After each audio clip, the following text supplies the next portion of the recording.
दोन्ही राष्ट्रवादीच्या विलीनीकरणाच्या चर्चांना पुन्हा उधाण. सोमवारी अमित शहांच्या भेटीनंतर काल सुनील तटकरेंनी घेतली पंतप्रधान मोदींची भेट.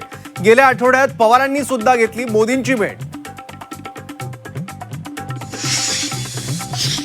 शेतकऱ्यांना त्रास झाला तर सहन करू, मात्र उद्योजकांना त्रास नको, गुलाबराव पाटलांचं विधान. भाषणाच्या अर्थाचा अनर्थ केला. गुलाबरावांच्या वक्तव्यावर कृषी मंत्री भरण्यांचं स्पष्टीकरण.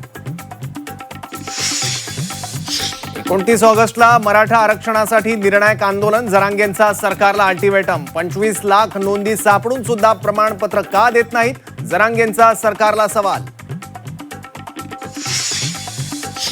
मुंबई महापालिकेत महागड्या गाड्यांसाठी पैशांची उधळपट्टी. स्कॉर्पिओऐवजी इनोव्हा क्रिस्टा गाड्या घेण्याचा पालिका आयुक्तांना प्रस्ताव.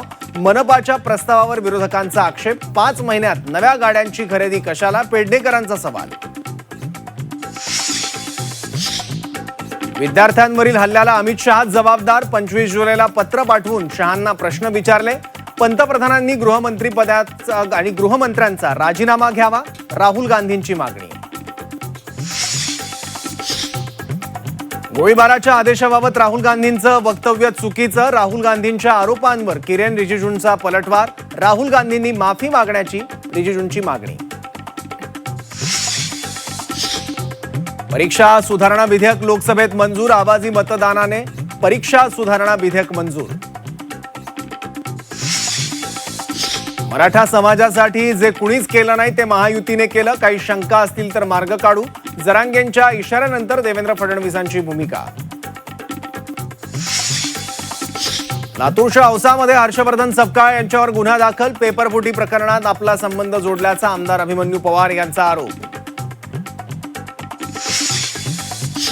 वादग्रस्त विधानाचं कंगना रनौतकडून समर्थन. खासदार कंगना पार्ट टाइम राजकारणी, अभिजित दिपकेंनी उडवली खिल्ली. तुकाराम मुंढेंचा आता शाळांकडे मोर्चा. Save food for every child मोहीम लागू. शाळांच्या 50 मीटर परिघात जंक फूडवर बंदी.